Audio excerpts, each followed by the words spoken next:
Hi guys, it's Laura and today's video is about the Jacqueline Wilson read-along.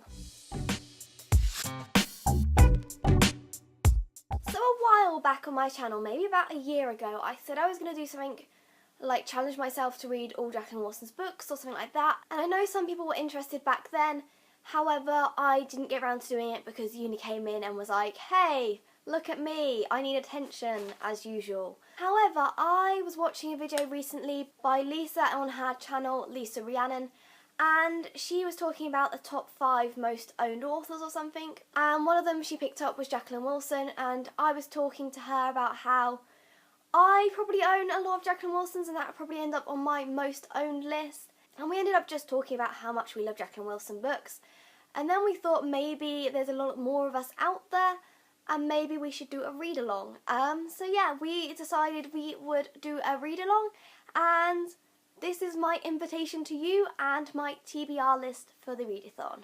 So the read-along starts on the 10th of November to the 16th. That's a Monday to Sunday, and it starts wherever it turns that time in your time zone in the world. We're opening up to the world. I'm not sure, however, how Jacqueline Wilson is in other countries. I know in the UK, if you're a child in the 90s-ish up till now, you probably have heard of Jacqueline Wilson and probably read some of her books.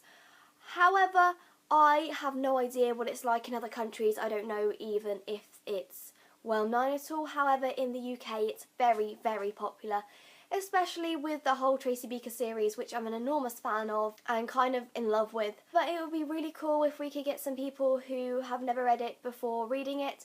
Also, mostly me and Lisa are doing it for nostalgia reasons, so if you're interested in it just for like reread and a bit of nostalgia, then join in. But yeah, so this is a pretty relaxed read along. You can just pick your own book and just read along however you want. There's no target, you don't have to read any certain amount, you can just join in. And even if you don't get time to read the books and join in, why not join in on the discussions and stuff? Because if you're a big fan of Jacqueline Wilson, why not? We're going to have a hashtag, and that is going to be here in a minute, and that is hashtag #JWilsonReadalong. So we're going to be chatting on there about what we're reading and how much we're enjoying our books and whatnot, and just encouraging each other as well. So below this video in the description bar I will link Lisa's video which she did last week. I will also leave both our Twitters, and I think Lisa said she might do some Twitter sprints. I don't know if I'll do Twitter sprints, but if you'd like me to, let me know. So if you're thinking of participating, just let me know down below or tweet me on Twitter or Lisa.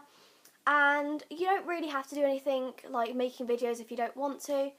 It'd be nice if we can see some of your TBRs, but it's really, really up to you. So let me know if you're joining in, and let me know what books you're thinking of reading as well. Okay, so on to the books. Now, Jacqueline Wilson, I have an enormous love of. I went through a stage in my younger years where I would only read Jacqueline Wilson books and refuse to read anything but, which kind of drove my parents insane because they couldn't get me anything apart from Jacqueline Wilson books. The first book I'm reading, and I think me and Lisa both agreed to read this, that is Opal Plumstead, which is the newest book by Jacqueline Wilson, and it's in fact her 100th book. We thought this was very timely as a celebration of 100 books, and we just thought Opal would be a good place to start with, that being her 100th book. Now let's get on to the other books I'm looking at. Choosing the remainder of the books to read for the read-along was very difficult for me because there are so many to choose from, 100.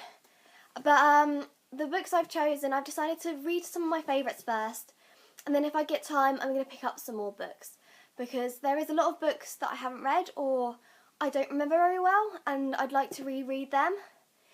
However, I kind of want to reread my favourites just because I can. So we're going to start off with Midnight, which Lisa's also going to read. Midnight's one of my favourites as well. The fairies and the author stuff, and I just love this book and it's beautiful and amazing. The next one I'm going to read is Lola Rose. Yeah, I know Lisa said this as well. It's one of my favourites. This one really rang with me and I've read it several times before and I just want to reread it again. And finally, I've chosen My Sister Jodie. This one makes me cry. This one's really beautiful and amazing and I love it. So these are the 3 books I've chosen to read along with Opal Plumstead, and I've just noticed they're all kind of bluey purpley. I am planning on reading more if I get time to, but however I've chosen these 3 for definite reads because I don't know how much time we'll get to actually read as much as possible. But if I get through these, then I'm just going to go through my shelf at the bottom and just pick out whichever one I feel like reading and maybe go to the library and pick up some more that I don't own. So I really need to go and buy Opal Plumstead, and yeah, so let me know down below if you guys are joining in, and as usual I can't wait to hear your comments.